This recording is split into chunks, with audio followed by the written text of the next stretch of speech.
ఈరోజు జగనే ఉంటే ఈ పథకాలన్నీ రావడమే కాకుండా ఈ చదువుకుంటా ఉన్న ఈ పిల్లలకు విద్యా దీవెన వసతి దీవెన కింద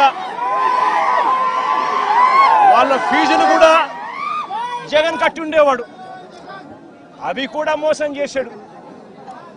పొదుపు సంఘాల అక్క చెల్లెమ్మలకు 0 వడ్డీ కింద డబ్బులు జమ చేయాలి, అది మోసం చేశాడు. అది కూడా ఇవ్వకుండా ఇలా ప్రతి ఏరియాలోనూ కూడా ప్రతి ఒక్కరిని కూడా రైతులను మొదలు పెడితే రైతులను, చిన్న పిల్లలను, పెద్ద పిల్లలను, అక్క చెల్లెమ్మలను ప్రతి ఒక్కరిని కూడా మోసం చేసిన ఈ చంద్రబాబు ఏ ఒక్కరూ కూడా ప్రశ్నించకూడదు, ఏ ఒక్కరూ రోడ్ల మీదకి రాకూడదు, ఏ ఒక్కరూ చంద్రబాబు నాయుడు గారిని నిలదీయకూడదు అని రాష్ట్ర వ్యాప్తంగా రెడ్ బుక్ పాలన సాగిస్తా ఉన్నారు.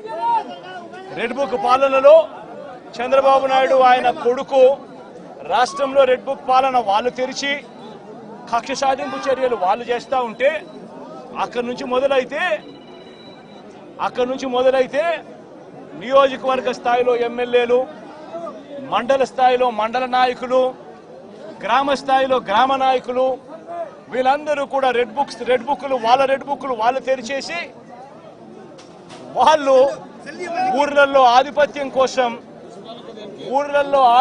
కోసం ఏ రకంగా వ్యవస్థలను భ్రష్టుపట్టిస్తూ పోలీసులను నిస్తేదం చేస్తూ పోలీసుల సమక్షంలోనే ఏ రకంగా లా అండ్ ఆర్డర్ను నాశనం చేస్తా ఉన్న పరిస్థితి ఈ గ్రామంలో, ఈ సీతారాంపురం గ్రామంలో సుబ్బరాయుడన్న కుటుంబానికి జరిగిన అన్యాయం ఒక్కసారి గమనిస్తే ఇక్కడే కనిపిస్తుంది.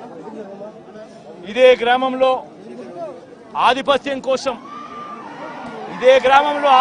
కోసం బూతుల్లో ఏజెంట్ల కింద కూర్చున్న వాళ్ళు, సుబ్బరాయుడన్న కుటుంబం బూతుల్లో ఏజెంట్ల కింద కూర్చున్నారని ఇదే గ్రామంలో అదే రోజు సుబ్బరాయుడన్న ఒక్క కుటుంబమే కాకుండా మిగిలిన 3 కుటుంబాలు కూడా బూతుల్లో ఏజెంట్ల కింద కూర్చున్నారని చెప్పి పెద్దిరెడ్డి కుటుంబం, నాగశేఖర్ వాళ్ళ ఫ్యామిలీ, పల్లం శేఖరు, పెద్దిరెడ్డి కుటుంబం సభ్యులు, వీళ్ళందరినీ కూడా ఈ గ్రామానికి సంబంధించిన ఇక్కడ నాయకుడు మన నారపురెడ్డి వీళ్ళందరినీ కూడా చంపాలి అని ఏకంగా ఎంత దారుణంగా ఈ గ్రామంలో జరిగిన రాజకీయాలు చూస్తే నిజంగా ఆశ్చర్యం అనిపిస్తుంది. అసలు ఈ గ్రామంలో, ఈ రాష్ట్రంలో లా అండ్ ఆర్డర్ ఉందా లేదా అన్నదానికి ఈ గ్రామంలో జరిగిన ఘటన ఒక ఉదాహరణగా కూడా చరిత్రలో ఎప్పుడు కూడా నిలిచిపోతుంది. ఈరోజు నిజంగా ఎంత ఆశ్చర్యంగా జరిగింది అనంటే ఈ గ్రామస్తులు బయట నుంచి వచ్చిన వాళ్ళు అందరినీ కూడా ఏకం చేసి దాదాపుగా 35-40 మంది ఒక చోట ఏకమై రాడ్లు పట్టుకొని తుపాకులు కూడా ఉన్నాయి, తుపాకులు కూడా చూపించారు. రాడ్లు పట్టుకొని కర్రలు పట్టుకొని కత్తులు పట్టుకొని వాళ్ళు ఈ గ్రామానికి వాళ్ళంతా కూడా ఇక్కడ చేయడానికి, స్వైర విహారం చేయడానికి అందరూ కూడా ఏకమవుతా ఉంటే ఇదే గ్రామంలో నివాసం అంటా ఉన్న నారపురెడ్డి ఎస్ఐకి ఫోన్ చేసింది 9:30 గంటలకు ఫోన్ చేశాడు.